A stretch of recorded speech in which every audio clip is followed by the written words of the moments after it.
44회 TAT 1급 소득세 파트 손풀이 겸 입력 풀이를 시작해 보겠습니다. 자, 특허권이에요. 그래서 이제 기본적인 특허권이라든가 아니면 상표권 이런 이제 권리의 양도나 대여 같은 경우는 기타 소득이시죠? 그래서 기타 소득 중에서도 필요 경비가 퍼센트로 인정될 수 있는 기타 소득이에요. 그래서 요걸 보시면서 좀 생각을 하셔야 되는 게 기타 소득은 여기다 한번 써볼까요? 기타 소득은 기타 소득에서 필요 경비를 빼서 기타 소득 금액을 계산하시죠. 이렇게.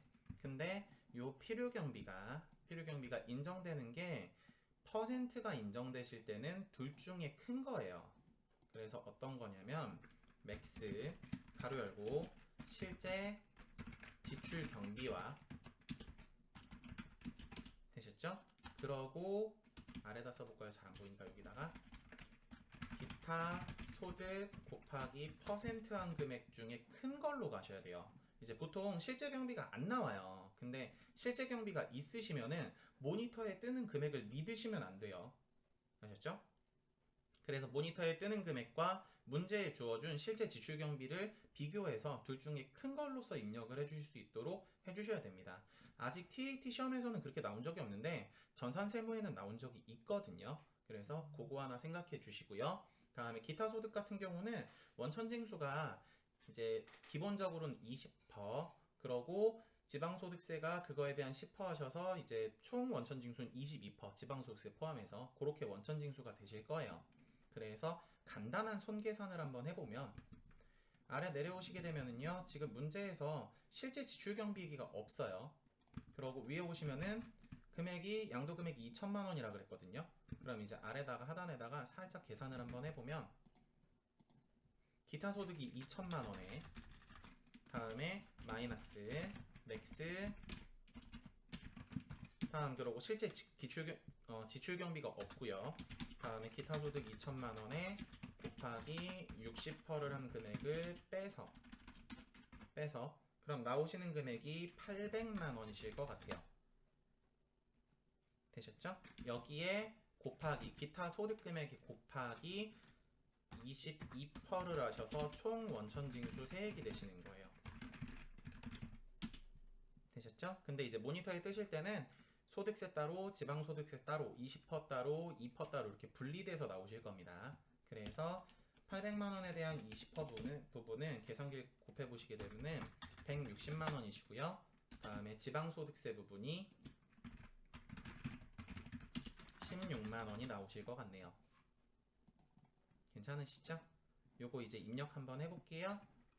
160만 원, 16만 원이 나오는지. 자, 왼쪽에서 인사급여 눌러주시고요. 자, 그러고 문제에서 1번 보시면 기타 소득자 입력부터 하래요. 그래서 기타 소득자 입력으로 들어가 볼게요. 자, 들어오시게 되면은 소득자 명이 있네요. 소득자 누구냐면은 이기술 씨래요. 여기 보면은. 자, 그래서 나와 있으신 게 소득자가 이기술 씨. 엔터. 자, 내국인 맞고요. 다음에 주민번호 같은 경우는 여기 나와 있으시죠. 자, 그래서 540701 다음에 206267 다음 그러고 무의식 중에 엔터를 눌렀네요. 다음 그러고 아래 내려오시면은 72번 광업권이래요. 광업권 등 하셔가지고 이제 얘기가 있으시죠. 그래서 여기서 72 소득 구분 엔터 쳐주시고요. 혹은 F2번 눌러서 검색하셔도 괜찮아요. 다음 또 갑니다. 그리고 여기서 치셔도 괜찮고요. 다음 그리고 이 사람 이제 내국인 맞고요. 다음에 대한민국 거주자 맞고 다음에 소득자 구분 내국 주민번호 맞고요. 다음에 주민번호 실명이라고 가정하고 하는 거고 개인 맞고요. 필요경비 60%라 그랬었죠 제가. 그래서 요거 하나 생각해 주시고 다음에 이 사람 이제 주소가 있는지 보셔야 되는데 주소가 있네요. 되셨죠? 그래서 창이 살짝 안 보이니까 옆으로 밀고 주소 자리에서 서울특별시 서대문구 간호대로 12-6 엔터. 그래서 우편번호 입력은 생략할 것이니까 직접 쳤고요. 그러고 계좌이체 뭐 계좌번호나 이런 게 있으시면 치셔야 되는데 계좌번호가 없는 것 같아요. 그래서 여기까지 치셨으면은 자 ESC 원판 나와주시고 다음에 기타 소득자 입력에 가셔서 기타 소득을 입력하라 그랬죠. 그래서 기타 소득자를 입력을 눌러주시고 자 그러고 날짜는 언제냐면은 날짜 이전하신 게 7월이에요. 그래서 지급 연월일 7월. 그러고 F2 누르시면요. 사람이 들어옵니다. 엔터. 다음에 귀속 연월 있으시죠? 자, 그래서 귀속 연월. 자, 2020년 7월. 다음에 지급은 1일. 그래 지급 총액 얼마냐면은 2천만 원이시거든요. 그래서 2천만 원 엔터. 그러면은 160만 원에 옆에 보시면은 지방소득세가 16만 원이 뜨시는 게 보이실 거예요. 그러고 옆에 오셔서 위에 영수일자 자리에 영수일자가 들어가는지 확인해 주시고요. 되셨죠? 그래서 여기까지 입력하시면은 1번 끝이고요. 자, ESC 원판. 다음 그러고 아래 내려오셔서 자, 2번 한번 가볼게요. 자, 2번 이자 배당 소득 원천 징수라고 적혀 있네요. 자, 똑같이 1번 기타 소득자에 대한 등록을 하래요. 자, 기타 소득자 입력 눌러 주시고요. 자, 다음 그러고 2번이라 그랬죠? 코드 2번. 다음 그러고 사람은 누구냐면은 나와 있는 게 안동현 씨래요. 그래서 위에 보시면 안동현 씨 주민번호가 있죠? 그래서 보면서 쳐볼게요. 안동현 거주자 맞고 내국인 맞고 주민번호 49111512743005.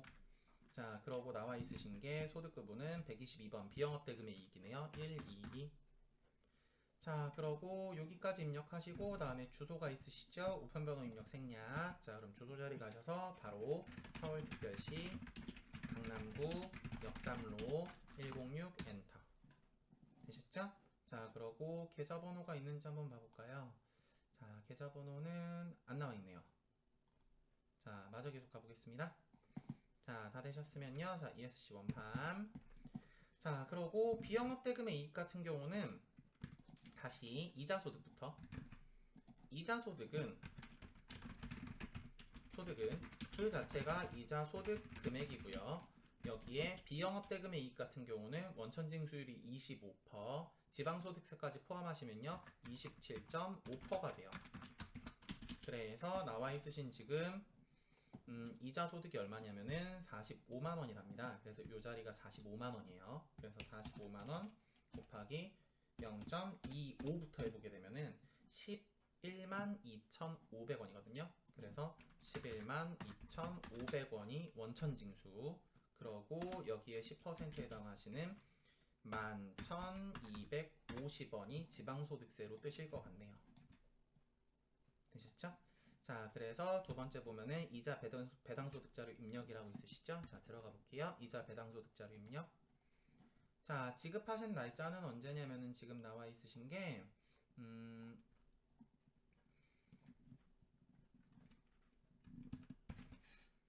지문을 한번 보면 채권에 대해서 변제 기일이 있네요. 변제 기일이 2020년 3월 31일이에요. 원금을 이때 갚아야 된대요. 그리고 이자의 지급 얘기가 있습니다. 차용금의 이자는 6%로 하고 다음에 지급은 여기 있죠. 이자의 지급은 원금 상환 시에 같이 한다고 돼 있어요. 되셨죠? 지급하거나. 그래서 지금 날짜는 지급 연월은 3월이 되실 거고요. 원금 상환이 3월이니까 지급일자도 3월 31일이 될 것 같네요. 자, 그래서 날짜 한번 쳐볼게요. 자, 3월 다시 3월 그러고 F2번 누르시고 사람 불러오시고 다음 그러고 계좌번호 얘기가 있으면 계좌번호 치면 되는데 계좌번호 얘기가 없어요.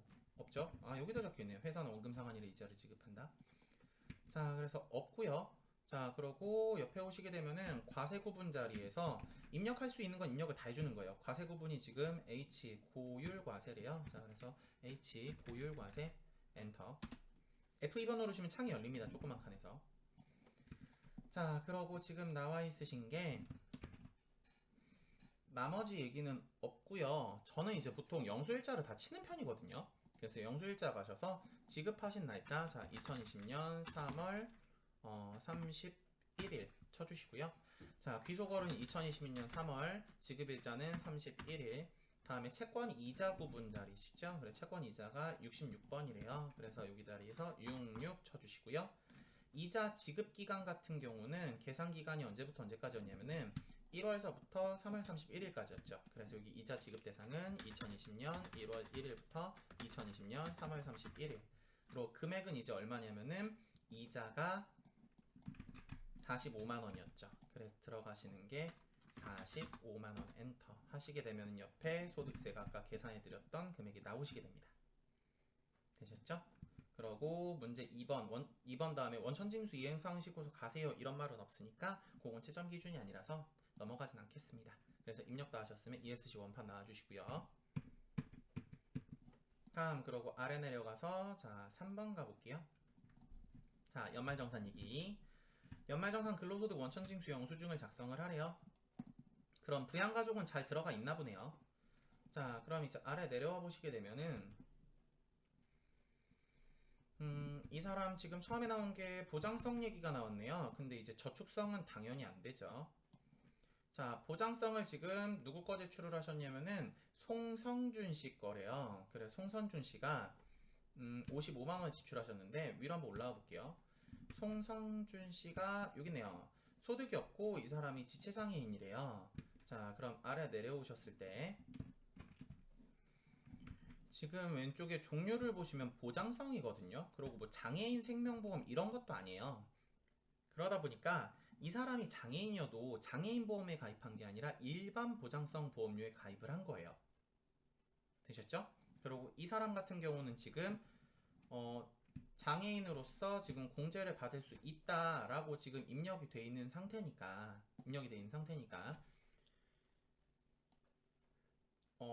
보장성 보험 세액공제 같은 경우는 기본공제 대상자가 되시면은 기본적으로 다 된다고 생각을 하시면 돼요. 입력을 하실 때. 그래서 송선준 씨에 대해서는 입력을 하시면 되고요. 그러고 뭐 여담이지만 혹시라도 이거 구분을 잘 모르시는 분 같은 경우는 보장성 보험료는 원래 연령하고 소득을 같이 봐요. 그래서 연령 요건도 통과를 해야 되고 소득 요건도 통과를 하셔야 되거든요. 그리고 그 기준은 기본공제랑 동일합니다. 그래서 그렇게 보셔야 되는데 이 사람이 지금 장애인이시죠? 이 사람이 만약에 장애인 보장성 보험에 가입하셔서 납부를 하셨다라면은 장애인은 원래 기본공제 판단을 하실 때 연령을 안 보고 소득만 보시죠. 그래서 이제 소득 부분만 통과를 하시면은 장애인 보장성 보험료를 입력하실 수 있습니다. 그래서 결국에는 정리하면 기본공제 대상자와 보장성 보험료는 판단 기준이 같다. 그래서 기본공제 대상자가 되는 사람이 보장성 보험료를 납부하게 되면은 그것도 가능하다. 되셨죠? 그래서 송성준 씨 거는 입력을 할 거고요. 자, 다음 또 갑니다. 자, 내려와 주시고 교육비 갑니다. 송성준이죠? 근데 들어간 게 대학원이네요. 대학원 같은 경우는 교육비가 본인밖에 안 돼요. 근데 송성준 씨는 위에서 봤지만 자녀였거든요. 그래서 교육비는 안 되고요. 다음 또 갑니다. 자, 그러고 아래 내려오시게 되면요. 연금저축 얘기 있으시죠? 연금저축도 본인밖에 안 돼요. 근데 송백현 씨죠. 위로 올라와서 송백현 씨 한번 확인해 보면은 본인이네요. 그럼 연금저축은 가능하실 거예요. 그래서 입력할 거고요.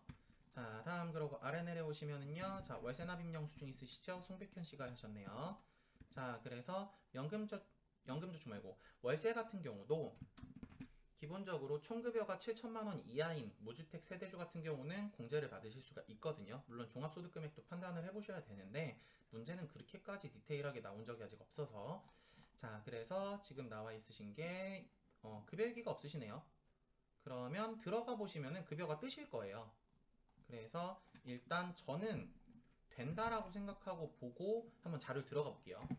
연말정산 근로소득 원천징수영수증을 들어오시고 위에서 전사원을 눌러보시게 되면은 송백현 씨의 총급여가 얼마냐면은 4,800이요. 7천만 원 이하 맞죠? 그래서 이거 월세도 칠 겁니다. 여기까지 괜찮으시죠?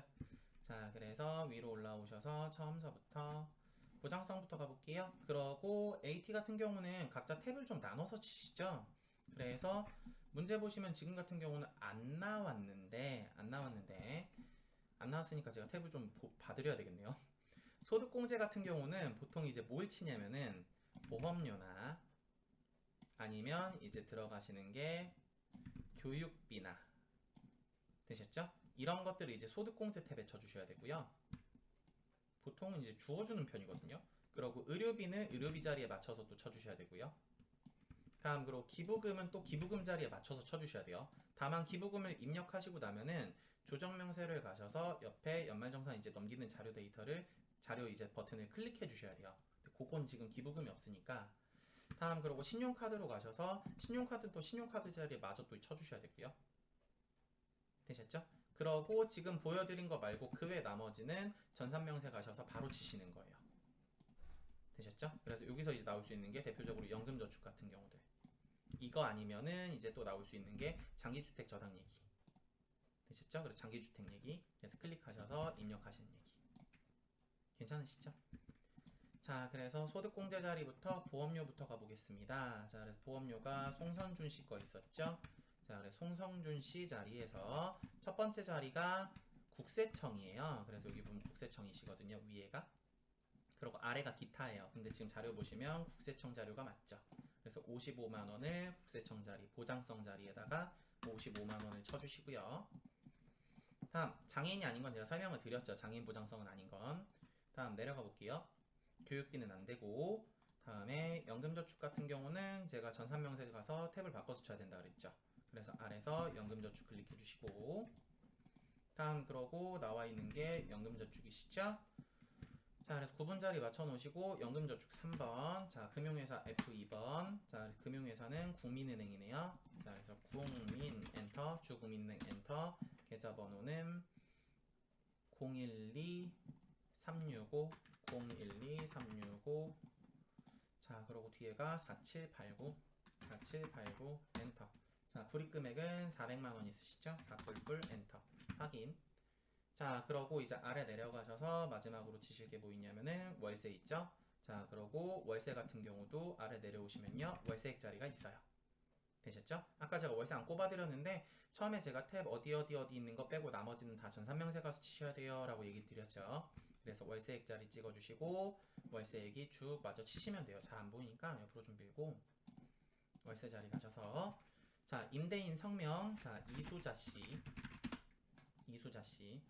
자, 그러고 주민등록번호 460901, 다음에 2122786. 다음 주택 유형 같은 경우는요. 지금 나와 있는 게 아파트. 그래서 5번 면적 75. 다음 그러고 옆에 임대차 계약수상 주소지 현재 살고 있는 곳 되셨죠? 서울시 서초구 강남대로 369, 104동 606호 엔터. 임대 시작 일. 자, 여기 있죠? 그래서 2020년 1월 1일부터 2020년 12월 31일. 그리고 월세액은 여기에 들어가시는 연간 월세액만큼. 되셨죠? 이게 만약에 20년 2월부터 내년 1월까지입니다. 이렇게 나오시면요. 840 다 치시면 안 돼요. 올해 해당하시는 금액만 치셔야 돼요. 1월서부터 12월에 들어가시는 금액만. 2020년도 것만. 그래서 지금은 그냥 1년이시니까 840만원 엔터. 그러고 확인까지 눌러주시면요. 월세까지 들어갑니다. 그래서 여기까지가 소득세입니다. 법인 조정 시간에 뵐게요. 수고하셨습니다.